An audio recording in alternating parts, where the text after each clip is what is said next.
ಕರ್ಕೊಂಬಂದಾಗ ಇದ್ದಂಥ ಬಂದೋಬಸ್ತ್ ದೊಡ್ಡ ಮಟ್ಟದಲ್ಲಿತ್ತು. ಶಶಿಲತಾ ಅವರ ಕರ್ಕೊಂಬಂದಾಗ, ಶಶಿಕಲಾ ಅವ್ರನ್ನ ಕರ್ಕೊಂಬಂದಾಗ ದೊಡ್ಡ ಮಟ್ಟದಲ್ಲಿ ಬಂದೋಬಸ್ತನ್ನು ಕೂಡ ಮಾಡಿಕೊಳ್ಳಲಾಗಿತ್ತು. ಆದರೆ ಇವತ್ತು ಒಂದು ಪ್ರಶ್ನೆ ಉದ್ಭವ ಆಗೋದು, ಇಲ್ಲಿವರೆಗೂ ಇಲ್ಲಿಂದ ಯಾರನ್ನೂ ಕೂಡ ಒಳಗಡೆ ಬಿಡ್ತಾಯಿಲ್ಲ. ಏನು ಕಾರಣ? ಇಲ್ಲಿಗೆ ಎಲ್ಲರನ್ನೂ ಕೂಡ ಇಲ್ಲಿಗೆ ತಡೆ ಹಿಡಿದು ಇಲ್ಲಿಂದ ವಾಪಸ್ ಕಳಿಸುವಂಥ ಕೆಲಸಗಳಾಗುತ್ತೆ. ಯಾಕೆ ಈಗ ಮಾಡ್ತಾರೆ ಅಂತ? ಎಸ್, ನಾಗೇಂದ್ರ, ಇಲ್ಲಿ ಒಂದು ಭದ್ರತೆಯ ಕಾರಣ ಇರುವಂಥದ್ದು. ಯಾಕೆಂದರೆ ದರ್ಶನ್ ಅವರು ತುಂಬಾ ಸೆಲೆಬ್ರಿಟಿ, ಹಲವಾರು ಸಿನಿಮಾಗಳಲ್ಲಿ ಅಭಿನಯಿಸ್ತಾರೆ, ಅವರಿಗೆ ಸಾಕಷ್ಟು ಜನ ಅಭಿಮಾನಿಗಳು ಕೂಡ ಇದ್ದಾರೆ. ಒಂದು ವೇಳೆ ಅವ್ರನ್ನ ಒಳಗಡೆ ಕರ್ಕೊಂಡು ಹೋಗುವಂಥ ಟೈಮ್ನಲ್ಲಿ ಏನಾದರೂ ಅಟ್ಯಾಕ್ ಮಾಡುವಂಥದ್ದು ಅಥವಾ ಯಾವುದೇ ರೀತಿಯ ಅಹಿತಕರ ಘಟನೆಗಳು ಕೂಡ ನಡಿಬಾರ್ದು ಅನ್ನೋ ಕಾರಣಕ್ಕೋಸ್ಕರ ಮುಂಜಾಗ್ರತಾ ಕ್ರಮವಾಗಿ ಇಲ್ಲಿವರೆಗೆ ಮಾತ್ರ ಬ್ಯಾರಿಕೇಡ್ ಹಾಕಿದ್ದಾರೆ. ಇಲ್ಲಿಂದ ಮುಂದಕ್ಕೆ ಯಾರಿಗೂ ಕೂಡ ಒಳಗಡೆ ಹೋಗೋದಕ್ಕೆ ಅವಕಾಶವನ್ನು ಕೊಟ್ಟಿಲ್ಲ. ಈಗ ಇಲ್ಲಿಂದ ಯಾರನ್ನೂ ಕೂಡ ಒಳಗಡೆ ಹೋಗೋದಕ್ಕೆ ಅವಕಾಶ ಕೊಡೋದಿಲ್ಲ. ಇಲ್ಲಿಂದ ಒಳಗೆ ಹೋದ ಬಳಿಕ ದರ್ಶನ್ ವಾಹನ ಒಳಗಡೆ ಹೋಯ್ತು, ನಮ್ಮ ವೀಕ್ಷಕರೆಲ್ಲರೂ ಕೂಡ ಅದನ್ನು ನೋಡಿದ್ರು. ಇಲ್ಲಿಂದ ಒಳಗೆ ಹೋದ ಬಳಿಕ ಅಲ್ಲಿ ಒಳಗಡೆ ಏನೆಲ್ಲ ಆಗುತ್ತೆ ಅಪ್ ಟು ಜೈಲ್ ಒಳಗಡೆ ಹೋಗುವವರೆಗೂ? ಎಸ್, ಮೊದಲನೇದಾಗಿ ಆರೋಪಿಗಳನ್ನು ಕರ್ಕೊಂಬಂದಿರುವಂತಹ ಪೊಲೀಸರು ಈ ಕೋರ್ಟಿಂದ ಆರ್ಡರ್ ಆಗಿರುವಂಥದ್ದು, ಜುಡಿಷಿಯಲ್ ಕಸ್ಟಡಿಗೆ ಆರ್ಡರ್ ಆಗಿರೋ ಆದೇಶದ ಕಾಪಿಯನ್ನು ಜೈಲಿನ ಅಧಿಕಾರಿಗಳಿಗೆ ತೋರಿಸ್ತಾರೆ. ಅದಾದ ನಂತರ ಎಷ್ಟು ಜನ, ಈಗ 4 ಜನರಿಗೆ ಜುಡಿಷಿಯಲ್ ಕಸ್ಟಡಿ ಆಗಿರುವಂಥದ್ದು, ಆ 4 ಜನರ ಹೆಸರು ವಿವರಗಳನ್ನು ನಮೂದು ಮಾಡ್ಕೋತಾರೆ. ಅದಾದ ನಂತರ ಅವರಿಗೆ ಇಂಥ ಬ್ಯಾರಕ್ಕಿಗೆ ಅಂಥೇಳಿ ಡಿಪ್ಲಾಯ್ ಆಗಿರುತ್ತೆ. ಸೊ ಈಗ ಈ ಕೇಸ್ನಲ್ಲಿ ಈಗ ಇತ್ತೀಚಿನ ವರ್ಷಗಳಲ್ಲಿ ಏನಾಗ್ತಿದೆ ಅಂದರೆ, ಕೋವಿಡ್ ಬಂದ ನಂತರ ಮೊದಲನೇದಾಗಿ ಕ್ವಾರಂಟೈನ್ ಸೆಲ್ಲಿಗೆ ಹಾಕ್ತಾರೆ. ಆ ಕ್ವಾರಂಟೈನ್ ಸೆಲ್ಲಿಗೆ ಹಾಕಿದ ನಂತರ ಅದಾದ ಬಳಿಕ 7 ದಿನ 8 ದಿನಗಳ ಕಾಲಾವಕಾಶ ಇರುತ್ತೆ. ಅದಾದ ಬಳಿಕ ಅವ್ರನ್ನ ಬೇರೆ ಕಡೆ ಶಿಫ್ಟ್ ಮಾಡುವಂಥ ಕೆಲಸಗಳು ಕೂಡ ಆಗುತ್ತೆ. ಆ್ಯಂಡ್ ದರ್ಶನ್ ಸೆಲೆಬ್ರಿಟಿ ಆಗಿರೋದ್ರಿಂದಾಗಿ ಬಹುಶಃ ಪ್ರತ್ಯೇಕ ಬ್ಯಾರಕ್ನ ಕೊಡುವಂಥ ಚಾನ್ಸಸ್ ಇದೆ. ಒಂದು ವೇಳೆ ಇದ್ರೂ ಕೂಡ ಈ ಕೇಸ್ನಲ್ಲಿ ಅವ್ರ ಜೊತೆ ಬೇರೆ ಯಾರ್ಯಾರು ಆರೋಪಿಗಳಾಗಿದ್ದಾರೆ ಅವರು ಮಾತ್ರ ಅವ್ರ ಜೊತೆಗೆ ಇರುವಂಥ ಚಾನ್ಸಸ್ ಇದೆ. ಬೇರೆಯವ್ರನ್ನ ದರ್ಶನ್ ಇರೋ ಕಡೆ ಹೋಗೋದಕ್ಕೂ ಕೂಡ ಅವಕಾಶ ಕೊಡಲ್ಲ. ಪ್ರಮುಖವಾಗಿ ಶ್ರೀಲಕ್ಷ್ಮಿ ನೋಡಿ, ಇವತ್ತು ಕೋರ್ಟ್ನ ಒಳಭಾಗದಲ್ಲಿ special public prosecutor Prasanna Kumar ಅವರು ವಾದವನ್ನು ಮಾಡ್ತಾ ಇದ್ರು. ಆ ಸಂದರ್ಭದಲ್ಲಿ ಪೊಲೀಸರು ಮನವಿಯನ್ನು ಮಾಡಿಕೊಂಡಿದ್ದಾರೆ, ಕೆಲ ಆರೋಪಿಗಳನ್ನು ಬೇರೆ ಜೈಲಿಗೆ ಶಿಫ್ಟ್ ಮಾಡಬೇಕು ಅಂತೇಳಿ ಅವರು ರಿಕ್ವೆಸ್ಟನ್ನು ಮಾಡಿದಾಗ ಅದನ್ನು ಪ್ರಸ್ತಾಪ ಮಾಡ್ತಾರೆ. ವಿಚಾರವನ್ನು ಅದನ್ನು ಅಕ್ಸೆಪ್ಟ್ ಕೂಡ ಮಾಡಿದರೆ ಸೋಮವಾರ ಬೆಳಗ್ಗೆ ಅದಕ್ಕೆ ಸಂಬಂಧಪಟ್ಟಂತೆ ವಿಚಾರಣೆಯನ್ನು ನಡಿ ಈಗ ಶುರು ಮಾಡೋಣ. ಕೇಸರಿಯಿಂದ ಮನೋಲ್ಲಾಸ ಮನಸ್ಸು ಮತ್ತೇರಿ ಕುಣಿದಾಡಿದೆ ನೋಡು, ಮನಸ್ಸು ಮತ್ತೇರಿ ಕುಣಿದಾಡಿದೆ ನೋಡು. ಕ್ಷಣ ಕ್ಷಣವೂ ಆಚರಿಸಿ ಕೇಸರಿ ಹಬ್ಬ. ವಿಮಲ್ ಬಾಯಲ್ಲಿ ಹೇಳಿ ಕೇಸರಿ ಮಾಡೋಣ. ಅಲ್ಲಿವರೆಗೆ ಎಲ್ಲರೂ ಕೂಡ ಪರಪ್ಪನ ಅಗ್ರಹಾರದಲ್ಲೇ, ಅಂದರೆ ಪರಪ್ಪನ ಅಗ್ರಹಾರ ಕೇಂದ್ರ ಕಾರಾಗೃಹದಲ್ಲೇ ಇರಲಿ ಅಂತೇಳಿ ಆ ನ್ಯಾಯಾಧೀಶರು ಸೂಚನೆಯನ್ನು ಕೂಡ ಕೊಟ್ಟಿದ್ದಾರೆ. ಯಾವ ಕಾರಣಕ್ಕೋಸ್ಕರ ಈ ಒಂದು ನಡೆ ಅಂತಂದರೆ, ಈಗ 18 ಜನ ಆರೋಪಿಗಳಂತ ಬಂದಾಗ ಎಲ್ಲರೂ ಕೂಡ ಈಗ ಜೈಲಲ್ಲಿದ್ದಾರೆ. ಒಬ್ಬ A1 ಆರೋಪಿ ಪವಿತ್ರಗೌಡ ಮಹಿಳಾ ಸೆಲ್ನಲ್ಲಿರುವಂಥದ್ದು. ಇವರನ್ನು ಹೊರತುಪಡಿಸಿ ಎಲ್ಲರೂ ಕೂಡ ಒಟ್ಟಿಗೆ ಇರಿಸೋದಕ್ಕೆ ಬೇಡ, ಬೇರೆ ಕಡೆ ಇಡಬೇಕು ಅಂತೇಳಿ ಮನವಿಯನ್ನು ಮಾಡಿಕೊಂಡದ್ದು ಏನು ಕಾರಣ ಅಂತ? ಈಗ ಈ ಕೇಸ್ನಲ್ಲಿ ಒಟ್ಟು 17ರಿಂದ 18 ಜನ ಆರೋಪಿಗಳು ಇರುವಂಥದ್ದು. ಆರೋಪಿಗಳು ಎಲ್ಲರೂ ಒಂದೇ ಕಡೆ ಇದ್ದರೆ ಇವರು ಇಲ್ಲೇ ಇದ್ದುಕೊಂಡು ಬೇರೆ ಏನಾದರೂ ಕಾನ್ಸ್ಪಿರಸಿ ಮಾಡುವಂಥ ಸಾಧ್ಯತೆಗಳು ಇರುತ್ತೆ ಅಂತೇಳ್ಬಿಟ್ಟು. ಯಾಕೆಂತ ಹೇಳಿದರೆ ಇಷ್ಟು ಜನ ಆರೋಪಿಗಳು ಇರೋದ್ರಿಂದಾಗಿ ನಾಳೆ ದಿನ ಈ ಕೇಸಿಗೆ ಸಂಬಂಧಪಟ್ಟಂಥ ಸಾಕ್ಷಿಗಳಿಗಿರ್ಬೋದು ಅಥವಾ ಬೇರೆ ಯಾವುದೇ, ಈಗ ಇಷ್ಟು ದಿನ ಪೊಲೀಸ್ ಸ್ಟೇಷನಲ್ಲಿದ್ದರು, ಅಲ್ಲಿ ಮುಕ್ತವಾಗಿ ಮಾತನಾಡೋದಕ್ಕೆ ಸಾಧ್ಯ ಆಗ್ತಿರಲಿಲ್ಲ. ಪೊಲೀಸರು ಒಬ್ಬೊಬ್ಬರನ್ನ ವಿಚಾರಣೆಗೊಳಪಡಿಸಿದ್ರು ಮತ್ತು ಮಾನಿಟರ್ ಮಾಡ್ತಿದ್ರು. ಇಲ್ಲಿ ಆ ರೀತಿಯ ಒಂದು ಸಂದರ್ಭ ಇರಲ್ಲ. ಪ್ರತ್ಯೇಕವಾಗಿ ಅವರು ಅಷ್ಟು ಜನ ಇರುವಂಥ ಟೈಮ್ನಲ್ಲಿ ಮತ್ತೆ ಬೇರೆ ಏನಾದರೂ ಕಾನ್ಸ್ಪಿರಸಿ ಮಾಡಿ ನಾಳೆ ದಿನ ಸಾಕ್ಷ್ಯನಾಶ ಮಾಡುವಂಥದ್ದಕ್ಕೆ ಸಂಬಂಧಪಟ್ಟಂತೆ ಪ್ರಯತ್ನ ಪಡ್ಬೋದು ಅನ್ನೋ ಕಾರಣಕ್ಕೋಸ್ಕರ ಪ್ರತ್ಯೇಕವಾಗಿ ಇಡುವಂಥ ಒಂದು ಚಿಂತನೆ ಇರುವಂಥದ್ದು. ಅದೇ ಕಾರಣಕ್ಕೋಸ್ಕರ ಬೇರೆ ಜೈಲುಗಳಿಗೆ ಶಿಫ್ಟ್ ಮಾಡೋ ಸಂಬಂಧ ಯೋಚನೆ ಇರುವಂಥದ್ದು. ಆ್ಯಂಡ್ ಈ ಹಿಂದೆ ಕೂಡ ಹಲವಾರು ಪ್ರಕರಣಗಳಲ್ಲಿ ಈಗ ಸುಮಾರು 10ರಿಂದ 12 ಜನ ಆರೋಪಿಗಳು ಇರುವಂಥ ಕೇಸಸ್ ಏನಿತ್ತು, ಆ ಪ್ರತಿಯೊಂದು ಕೇಸುಗಳಲ್ಲೂ ಒಬ್ಬೊಬ್ಬ ಆರೋಪಿಯನ್ನು ಒಂದೊಂದು ಜೈಲಲ್ಲಿ ಇಟ್ಟಿರುವಂಥ ಇನ್ಸಿಡೆಂಟ್ಗಳು ಕೂಡ ಇದ್ದಾವೆ. ಈವನ್ ಗೌರಿ ಲಂಕೇಶ್ ಕೇಸಲ್ಲೂ ಕೂಡ ಅಷ್ಟೇ ಸುಮಾರು 17 ಜನ ಆರೋಪಿಗಳಿದ್ದಾರೆ. ಅವರು ಎಲ್ಲರೂ ಕೂಡ ಒಟ್ಟಿಗಿಲ್ಲ, ಇಬ್ಬರು ಮಾತ್ರ ಈ ಜೈಲಲ್ಲಿದ್ದರೆ ಇನ್ನಿಬ್ಬರು ಬೇರೆ ಕಡೆ ಜೈಲಲ್ಲಿದ್ದಾರೆ. ಹಾಗೆ ಪ್ರತ್ಯೇಕವಾಗಿ ಬೇರೆ ಕಡೆ ಇಡಲಾಗಿದೆ. ಆ್ಯಂಡ್ ಎಲ್ಲದಕ್ಕಿಂತ ಒಂದು ಇಂಪಾರ್ಟೆಂಟ್ ವಿಚಾರ, 2011ರಲ್ಲೂ ಕೂಡ ದರ್ಶನ್ ಅವರು ಅರೆಸ್ಟ್ ಆಗಿದ್ರು. ಅದಾದ ನಂತರ ಪರಪ್ಪನ ಅಗ್ರಹಾರಕ್ಕೆ ಬಂದಿರು. ಆ ಟೈಮ್ನಲ್ಲೂ ಕೂಡ ಅವರಿಗೆ ಆರೋಗ್ಯದ ಸಮಸ್ಯೆ ಉಂಟು ಅಂತೇಳಿ ಹಾಸ್ಪಿಟ್ಲಿಗೆ ಅಡ್ಮಿಟ್ ಆಗಿದ್ರು. ಮೊದಲು ನಿಮಾನ್ಸ್ ಹಾಸ್ಪಿಟ್ಲಿಗೆ ಹೋಗಿದ್ರು, ಅದಾದ ನಂತರ ವಿಕ್ಟೋರಿಯಾ ಹಾಸ್ಪಿಟ್ಲಿಗೆ ಅಡ್ಮಿಟ್ ಆಗಿದ್ರು, ಕೊನೆಯದಾಗಿ ರಾಜೀವ್ ಗಾಂಧಿ ಹಾಸ್ಪಿಟಲ್ಗೆ ಬಂದು ಅಲ್ಲಿ ಅವರು ಅಡ್ಮಿಟ್ ಆಗಿದ್ದರು. ಸೊ ಈ ಪ್ರೋಸೆಸ್ ಈಗಲೂ ಕೂಡ ಆಗುವಂಥ ಸಾಧ್ಯತೆ ಇದೆ. ಅಂದರೆ ಯೂಶ್ವಲಿ VIP ಕೇಸ್ಗಳಲ್ಲಿ ಹೆಲ್ತ್ ಇಶ್ಯೂಸ್ನ ಕಾರಣ ಹೇಳಿಕೊಂಡು ಆಸ್ಪತ್ರೆಗಳಿಗೆ ಹೋಗಿ ಅಡ್ಮಿಟ್ ಆಗುವಂಥ ಇನ್ಸಿಡೆಂಟ್ಗಳು ಈ ಹಿಂದೆ ಸಾಕಷ್ಟು ಬಾರಿ ಆಗಿದ್ದಾವೆ. ಹಾಗೆ ಅದೇ ರೀತಿ ಈ ಬಾರಿಯೂ ಕೂಡ ರಿಪೀಟ್ ಆದರೂ ಕೂಡ ಆಶ್ಚರ್ಯ ಇಲ್ಲ. ಈಗ ಎಲ್ಲರೂ ಕೂಡ ಒಟ್ಟಿಗೆ ಈ ಒಂದೇ ಬ್ಯಾರಕಲ್ಲಿ ಇರ್ತಾರೆ ಅಥವಾ ಬೇರೆ ಬ್ಯಾರಕ್ಗಳಲ್ಲಿ ಶಿಫ್ಟ್ ಮಾಡ್ತಾರೆ ಅಥವಾ ಹೇಗೆ ಅಂತ? ಸದ್ಯಕ್ಕೆ ಕ್ವಾರಂಟೈನ್ ಸೆಲ್ನಲ್ಲಿ ಎಲ್ಲ ಆರೋಪಿಗಳು ಕೂಡ ಇರ್ತಾರೆ. ಈಗ ಆಲ್ರೆಡಿ ಅರೆಸ್ಟ್ ಆಗಿ ಜೈಲಿಗೆ ಬಂದಿರುವಂಥ ಆರೋಪಿಗಳು ಏನಿರ್ತಾರೆ ಅವರಿಗೀಗ ಪ್ರತ್ಯೇಕವಾದ ವ್ಯವಸ್ಥೆಯನ್ನು ಮಾಡಿರ್ತಾರೆ. ಇವತ್ತು ಬಂದಿರುವಂಥ ಆರೋಪಿಗಳಿಗೆ ಇವತ್ತಿನ ಮಟ್ಟಿಗೆ ಒಂದೇ ಕಡೆ ಇರ್ತಾರೆ. ಅದಾದ ನಂತರ ಅವ್ರನ್ನ ಬೇರೆ ಕಡೆ ಪ್ರತ್ಯೇಕವಾಗಿ ಇರಿಸ್ಕೊಳ್ಳೋದಕ್ಕೆ ಜೈಲಿನ ಅಧಿಕಾರಿಗಳು ಅವಕಾಶವನ್ನು ಮಾಡುವಂಥದ್ದು. ಶ್ರೀಲಕ್ಷ್ಮಿ ನೋಡಿ, ಈಗ ಜೈಲಿನ ಒಳಭಾಗದಲ್ಲಿ ಏನೆಲ್ಲ ಪ್ರಕ್ರಿಯೆಗಳಾಗುತ್ತೆ ಅನ್ನೋದ್ರ ಬಗ್ಗೆ ನನ್ನ ಹಿರಿಯ ಸಹೋದ್ಯೋಗಿ ಸುನಿಲ್ ಮಾಹಿತಿಯನ್ನು ಕೊಡ್ತಾ ಇದ್ರು.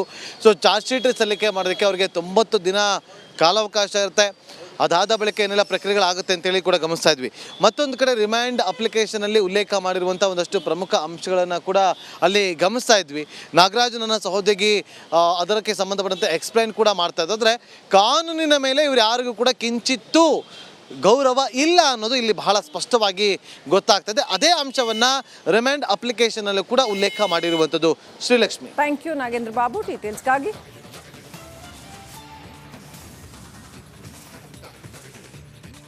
ಈಗಾಗಲೇ ನಾವು ಗಮನಿಸ್ತಾ ಇದ್ವಿ ಜುಡಿಷಿಯಲ್ ಕಸ್ಟಡಿ ಆದ ನಂತರ ಏನೆಲ್ಲ ಬೆಳವಣಿಗೆ ಆಗುತ್ತೆ ಅಂತ ಹೇಳಿ. ದರ್ಶನ್ ಅಂಡ್ ಗ್ಯಾಂಗ್ಗೆ ಈಗ ಮತ್ತೊಂದು ಸಂಕಷ್ಟ ಎದುರಾಗ್ತಾ ಇದೆ. ರೇಣುಕಾಸ್ವಾಮಿ ಕೊಲೆ ಕೇಸ್ನಲ್ಲಿ ಮತ್ತೊಂದು FIR ದಾಖಲಾಗಿರೋದು. ನಟ ದರ್ಶನ್ ಮತ್ತು ಸಹಚರ ವಿರುದ್ಧ ಅನ್ನಪೂರ್ಣೇಶ್ವರಿ ನಗರ ಠಾಣೆಯಲ್ಲಿ ದೂರು ದಾಖಲಾಗಿದೆ. ಸಾಕ್ಷಿಗಳಿಗೆ ಬೆದರಿಕೆ ಹಿನ್ನೆಲೆ ಮತ್ತೊಂದು ದೂರು ದಾಖಲಾಗಿದೆ. ದರ್ಶನ್ ಆ್ಯಂಡ್ ಗ್ಯಾಂಗ್ಗೆ ಈ ಮೂಲಕ ಮತ್ತೊಂದು ಸಂಕಷ್ಟ. ನೋಡಿ, ಇದು ಯಾವ ಕೇಸು ಮತ್ತು ಯಾವ ವಿಚಾರಕ್ಕೆ ಸಂಬಂಧಪಟ್ಟಂಗೆ ಅಂತಂದ್ರೆ, ಇದೇ ಹತ್ಯೆ ಕೇಸ್ಗೆ ಸಂಬಂಧಪಟ್ಟಂತೆ ಸಾಕ್ಷಿಗಳಿಗೆ ಬೆದರಿಕೆ ಹಾಕುವಂತಹ ಕೆಲಸ. ಇದೇ ವಿಚಾರವಾಗಿ ಅನ್ನಪೂರ್ಣೇಶ್ವರಿ ನಗರ ಠಾಣೆಯಲ್ಲಿ ದೂರು ದಾಖಲಾಗಿದೆ. ಸಾಕ್ಷಿಗಳಿಗೆ ಬೆದರಿಕೆ ಹಾಕಿದ ಹಿನ್ನೆಲೆ ದೂರು ದಾಖಲಾಗಿ FIR ಕೂಡ ಆಗಿದೆ. ಅಲ್ಲಿಗೆ ಮತ್ತೊಂದು ಸಂಕಷ್ಟ ಇದೆ. ಆರೋಪಿ ನಟ ದರ್ಶನ್ ಆ್ಯಂಡ್ ಗ್ಯಾಂಗ್ ಸಹಚರರ ವಿರುದ್ಧ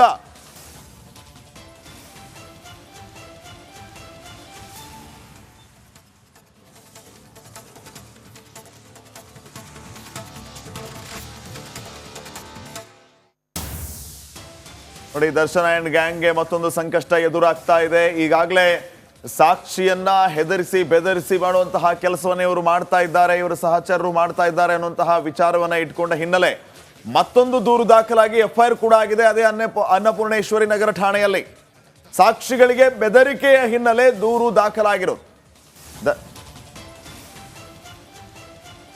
ಇನ್ನಷ್ಟು ಅಪ್ಡೇಟ್ಸ್ ಅನ್ನ ಪಡೆಯೋಣ. ನಮ್ಮ ಪ್ರತಿನಿಧಿ ನಾಗರಾಜ್ ಈಗ ನೇರ ಸಂಪರ್ಕದಲ್ಲಿ ಜಾಯಿನ್ ಆಗ್ತಾ ಇದ್ದಾರೆ. ನಾಗರಾಜ್, ತಾವು ಪ್ರಸ್ತಾಪ ಮಾಡ್ತಾ ಇದ್ದಂತಹ ಕಾರಣಗಳಲ್ಲಿ ಇದರ ಬಗ್ಗೆಯೂ ಕೂಡ ಮುಂದಾಲೋಚನೆ ಇಟ್ಕೊಂಡು ಉಲ್ಲೇಖ ಮಾಡಲಾಗಿದೆ. ಇವರಿಗೆ ಜಾಮೀನು ಸಿಕ್ಕರೆ ಸಾಕ್ಷ್ಯ ನಾಶ ಮಾಡುವ ಎಲ್ಲಾ ಸಾಧ್ಯತೆಗಳಿದೆ. ಈಗಾಗಲೇ ಅಭಿಮಾನಿಗಳನ್ನ ಈ ವಿಚಾರಗಳಿಗೆ ಅವರು ಬಳಸ್ಕೋತಾ ಇದ್ದಾರೆ ಅಂತ. ಈಗ ಜೈಲಿನ ಒಳಗಡೆ ಇದ್ಕೊಂಡು ಕಸ್ಟಡಿಯಲ್ಲಿ ಇದ್ಕೊಂಡು ಕೂಡ ಸಾಕ್ಷಿಗಳಿಗೆ ಬೆದರಿಕೆ ಹಾಕೋದಂದ್ರೆ ಏನು? ಇದು ಎಷ್ಟರ ಮಟ್ಟಿಗೆ ಇವರು ಪ್ರಭಾವವನ್ನು ಬೀರ್ತಾ ಇದ್ದಾರೆ? ಇದು ಎಷ್ಟು ಸೀರಿಯಸ್ ಆಗುತ್ತೆ ಅಂತ?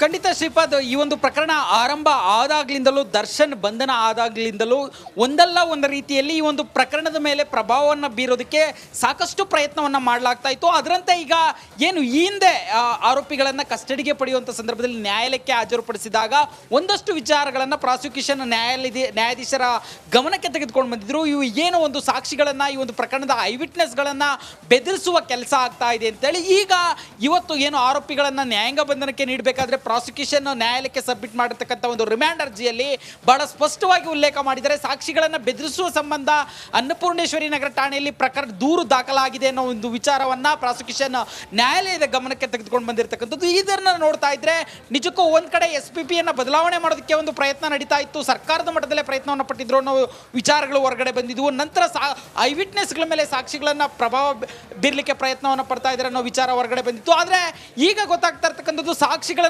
ಬೆದರಿಸಲಿಕ್ಕೆ ಪ್ರಯತ್ನವನ್ನು ಪಡ್ತಾ ಇದ್ದಾರೆ ದರ್ಶನ್ ಅವರ ಸಹಚರರು ಅನ್ನೋ ಒಂದು ಮಾಹಿತಿಯನ್ನ ಪ್ರಾಸಿಕ್ಯೂಷನ್ ನ್ಯಾಯಾಲಯಕ್ಕೆ ನೀಡ್ತಾ ಇರ್ತಕ್ಕಂಥದ್ದು. ಒಂದು ವೇಳೆ ಈ ಒಂದು ಪ್ರಕರಣಕ್ಕೆ ಸಂಬಂಧಿಸಿದಂತೆ ಯಾರ ಮೇಲೆ FIR ದಾಖಲಾಗಿದೆ ಅಥವಾ ಯಾರೆಲ್ಲ ಭಾಗಿಯಾಗಿದ್ದಾರೆ ಅನ್ನೋದ್ರ ಬಗ್ಗೆ ಇನ್ನಷ್ಟೇ ಮಾಹಿತಿ ಸಿಗಬೇಕಾಗಿದೆ. ಇದರಲ್ಲಿ ಮಾಹಿತಿ ಸಿಕ್ಕಿ ಆರೋಪಿಗಳು ಅರೆಸ್ಟ್ ಆದರೆ ಈ ಒಂದು ಪ್ರಕರಣದಲ್ಲೂ ದರ್ಶನ್ಗೆ ಕಂಟಕ ಎದುರಾಗೋ ಸಾಧ್ಯತೆ ದಟ್ಟವಾಗಿರ್ತಕ್ಕಂಥದ್ದು. ಯಾವ್ಯಾವ ಏನು ಈಗಾಗಲೇ ಅವರನ್ನ ಸಾಕ್ಷ್ಯ ನಾಶ ಮತ್ತೆ 302 ಜೊತೆಗೆ IPC ಸೆಕ್ಷನ್ 147, 148, 149 ಜೊತೆಗೆ 364 ಈ ಒಂದು ಸೆಕ್ಷನ್ಗಳಲ್ಲಿ ಅವರನ್ನು ಬಂಧನ ಮಾಡಲಾಗಿದೆ. ಜೊತೆಗೆ ಈಗ ಮತ್ತೆ ಸಾಕ್ಷಿಗಳನ್ನು ಬೆದರಿಸುವ ಮತ್ತೆ ಸಾಕ್ಷಿಗಳನ್ನು ನಾಶ ಮಾಡುವ ಪ್ರಯತ್ನಕ್ಕೆ ಮತ್ತೊಂದು FIR ದಾಖಲಾಗಿರೋದ್ರಿಂದ ಇದರಲ್ಲೂ ದರ್ಶನ್ ಸಿಕ್ಕಿ ಬೀಳ್ತಾರ ಅನ್ನೋ ಪ್ರಶ್ನೆ ಈಗಿರ್ತಕ್ಕಂಥದ್ದು. ಇದಕ್ಕೆ ಇನ್ನು ಯಾರೆಲ್ಲ ಈ ಒಂದು ಸಾಕ್ಷಿಗಳನ್ನು ಬೆದರಿಸುವ ಕೆಲಸವನ್ನು ಮಾಡ್ತಾ ಇದ್ರು, ಇದರಲ್ಲಿ ಯಾರೆಲ್ಲ ಅರೆಸ್ಟ್ ಆಗ್ತಾರೆ ಇದನ್ನ ಕಾದು ನೋಡಬೇಕಾಗಿರ್ತಕ್ಕಂಥದ್ದು. ಒಂದು ವೇಳೆ ಅವರ ಅರೆಸ್ಟ್ ಆಗಿ ದರ್ಶನ್ ಸೂಚನೆಯಂತೆ ನಾವು ಇದನ್ನು ಮಾಡ್ತಾ ಇದ್ದೀವಿ ಅಂತ ಹೇಳಿದ್ರೆ ದರ್ಶನ್ ನನ್ನ ಮತ್ತೆ ಕಸ್ಟಡಿಗೆ, ಬಾಡಿ ವಾರೆಂಟ್ ಮೇಲೆ ಕಸ್ಟಡಿಗೆ ಪಡೆಯುವ ಸಾಧ್ಯತೆಯೂ ಇರುತ್ತೆ.